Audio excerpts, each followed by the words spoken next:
नमस्कार दोस्तों। आज की इस दिल को छू लेने वाली कहानी में आपका बहुत बहुत स्वागत है। मेरा नाम नेहा है। मैं मुंबई के एक हाई प्रोफाइल सोसाइटी में रहती हूँ, जहाँ हर कोई बाहर से चमकता है लेकिन अंदर से अकेलापन खा जाता है। मैं देखने में ऐसी हूँ कि लोग एक बार देखकर फिर देखते रह जाते हैं। मेरी आंखें गहरी काली हैं, जैसे कोई रात छुपा हो। होंठ गुलाबी और मुलायम, लंबे घने बाल जो कमर तक लहराते हैं, और फिगर वो ऐसी कि कोई भी मर्द एक पल को भूल जाता है कि वो कहाँ है। मेरी शादी को 9 साल हो चुके हैं। मेरे पति विक्रम एक बहुत बड़े बिजनेसमैन हैं। उनके पास पैसा इतना है कि वो जो चाहें खरीद लें, लेकिन वक्त नहीं खरीद पाते। वो महीनों बाहर रहते हैं। जब आते हैं तो भी फ़ोन पर मीटिंग्स चलती रहती हैं। मैं दिन भर अकेली घर में घूमती हूँ। कभी सोचती हूँ कि ये ज़िंदगी है या सज़ा। एक दिन हमारे पुराने नौकर रामू को गांव जाना पड़ा। उसकी माँ बीमार थी। उसने कहा कि उसका बेटा आरव यहाँ काम संभालेगा। कुछ दिन बाद आरव आया। वो जवान था, लंबा कद, मजबूत कंधे, चौड़ी छाती और चेहरा ऐसा कि देखते ही दिल में कुछ हलचल हो जाए। वो शर्मीला था लेकिन काम में तेज। घर के सारे काम वो चुपचाप करता, सफाई, बर्तन, खाना बनाना, सब कुछ। मैंने देखा कि वो कितना मेहनती है और कितना साफ सुथरा रहता है। हमारे घर में कोई सख्ती नहीं थी, इसलिए वो यहाँ आराम से रहता था। एक शाम मैं ऑफिस से थकी हारी लौटी। नहीं, मैं घर पर ही थी, लेकिन बॉडी में अजीब सा दर्द था। जिम किया था, लेकिन ज़्यादा देर नहीं। मैंने आरव को बुलाया और कहा, आरव, आज बॉडी बहुत भारी लग रही है, क्या तुम मेरी थोड़ी मालिश कर दोगे? वो एकदम घबरा गया। बोला, मेम साहब, मैंने कभी ऐसा नहीं किया। मैंने हंसकर कहा, अरे बस पैर और कंधे थोड़े दबा दो, आराम मिल जाएगा। वो झिझकता हुआ आया, तेल की बोतल लेकर, और धीरे धीरे मेरे पैर दबाने लगा। उसकी उंगलियां गर्म थीं और छूने में ऐसा सुकून कि मैं आंखें बंद करके लेट गई। धीरे धीरे उसका हाथ मेरी पिंडलियों तक पहुंचा। मैंने कुछ नहीं कहा, बस हल्की सांस ली। वो रुक गया। मैंने आंख खोली और कहा, क्यों रुके हो आरव? काम जारी रखो। वो फिर शुरू हुआ, लेकिन अब उसके हाथों में एक अलग सा कंपन था। मैंने उसे हौसला दिया। बोला, बहुत अच्छे से कर रहे हो, ऐसे ही करो। समय बीतता गया। उसके हाथ धीरे धीरे मेरी जांघों के पास पहुंचे। मेरे मन में एक अजीब सी गर्माहट फैल गई।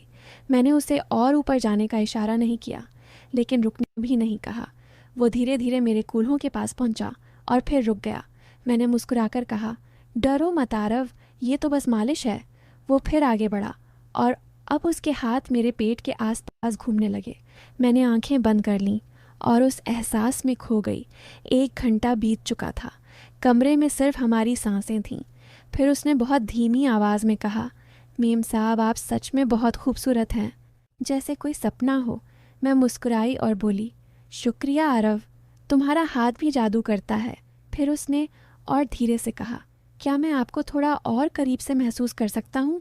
मैं चौंक गई, लेकिन दिल की धड़कन तेज़ हो गई। बोली, आरव, ये क्या कह रहे हो? उसने आंखें झुका लीं और बोला, मेम साहब, बस एक बार प्लीज़। मैं कुछ नहीं करूँगा, सिर्फ देखना चाहता हूँ।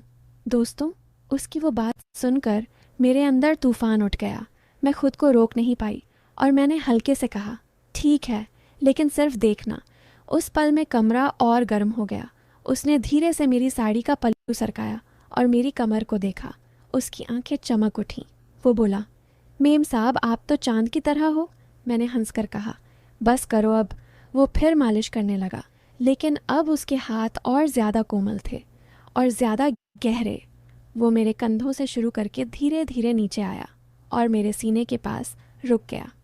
मैंने कुछ नहीं कहा, बस सांसें तेज़ हो गईं। वो धीरे से बोला, मेम साहब, आपकी सांसें सुनाई दे रही हैं। मैंने कहा, हाँ, क्योंकि तुम्हारा हाथ बहुत अच्छा है। फिर वो और पास आया और उसके होंठ मेरे कानों के पास आए। बोला, मेम साहब, मैं आपसे प्यार करने लगा हूँ। मैं चौंक गई, लेकिन मन में खुशी हुई। मैंने कहा, आरव, ये गलत है। वो बोला, प्यार में क्या गलत होता है? मैं चुप रही और उसने मुझे गले लगा लिया।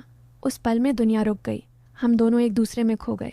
उस रात हमने बहुत कुछ महसूस किया, लेकिन कुछ भी ऐसा नहीं जो शब्दों में बयां हो सके। अगले दिन से हमारी मुलाकातें बढ़ गईं। कभी किचन में, कभी बालकनी में, कभी लिविंग रूम में। वो मेरे पास आता और मैं उसकी बाहों में समा जाती। मैं जानती थी कि ये रिश्ता समाज नहीं मानेगा, लेकिन दिल को क्या समझाना। मैं विक्रम से बात करती, लेकिन मन कहीं और रहता। आरव मेरे लिए सब कुछ बन गया था।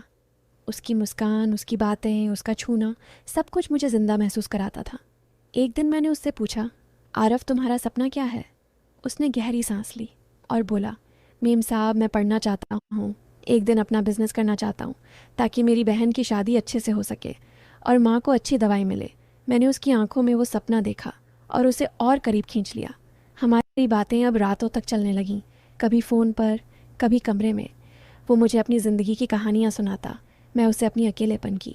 मैंने उसे बताया कि विक्रम से प्यार था, लेकिन अब सिर्फ जिम्मेदारी बची है। वो बोला, मेम साहब मैं आपको कभी अकेला नहीं छोड़ूंगा।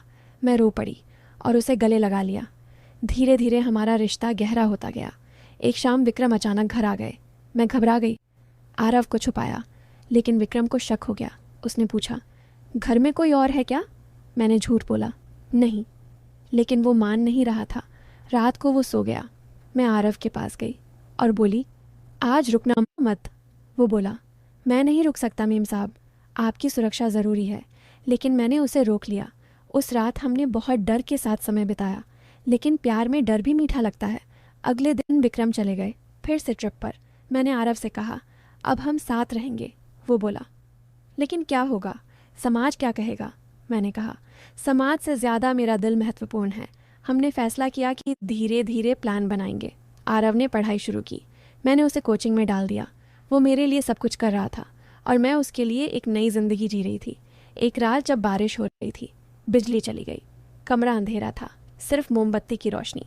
मैंने आरव को बुलाया। वो आया और मेरे पास बैठ गया। मैंने कहा, आज कुछ अलग महसूस हो रहा है। वो बोला, क्या मेम साहब? मैंने कहा, तुम्हारे बिना अब जी नहीं सकता। वो मेरे करीब आया और उसके हाथ मेरे चेहरे पर रख दिए। उसने कहा, नेहा मैं तुम्हें हमेशा खुश रखूँगा। मैंने आंसू पोंछे और उसके होठ उसके होठों से मिल गए। वो किस इतना गहरा था कि सारी दुनिया भूल गई। हम दोनों एक दूसरे में खो गए।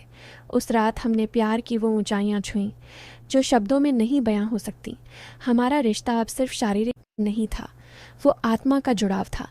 मैं उसके लिए जीती थी, वो मेरे लिए सांस लेता था। लेकिन ज़िंदगी आसान नहीं थी। एक दिन विक्रम को सब पता चल गया। उसने फ़ोन किया और कहा, नेहा मैं सब जानता हूँ, मैं घर आ रहा हूँ। मैं डर गई। आरव को बताया। वो बोला, मैं चला जाऊँगा मेम साहब।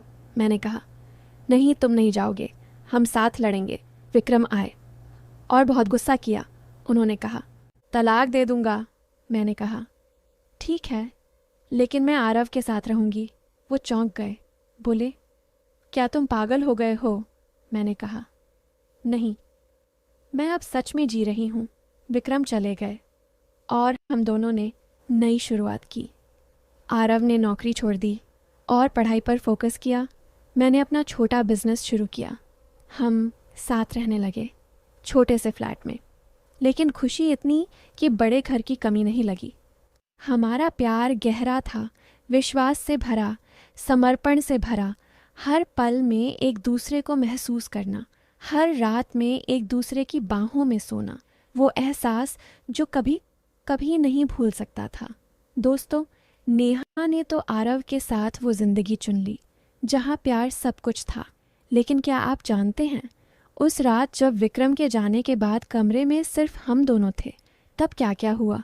जब आरव ने मेरी वो खूबसूरती देखी जिसे देखकर उसकी सांसें थम गईं और उसने मुझे वो तरीके से छुआ जिससे मेरी रूह कांप उठी। अगर आप वो गुप्त पल, वो अनकही बातें, वो तस्वीरें और कहानी का वो हिस्सा जानना चाहते हैं जो यहाँ शब्दों में पूरा नहीं बयां हो सकता, तो नीचे डिस्क्रिप्शन और पिन कमेंट में दिए गए लिंक पर अब भी क्लिक कर दो। वहाँ ढेर सारी ऐसी रोमांचक तस्वीरें और कहानी का वो हिस्सा मिलेगा जो आपके दिल की धड़कनें रोक देगा और रात भर नींद नहीं आएगी। जल्दी जाओ, लिंक खोलो, मज़ा आएगा इतना कि आप बार बार देखना चाहोगे। और हाँ, अगर ये कहानी आपके दिल को छू गई हो तो लाइक ज़रूर करना। कमेंट में बताना कि आपकी ज़िंदगी में ऐसा प्यार आया है या नहीं। और ऐसी ही दिल दहला देने वाली रोमांटिक कहानियों के लिए चैनल को अभी सब्सक्राइब कर लो। बेल आइकन दबाना मत भूलना, क्योंकि अगली कहानी और भी ख़तरनाक और दिल को छू लेने वाली होगी। इंतज़ार रहेगा। जल्दी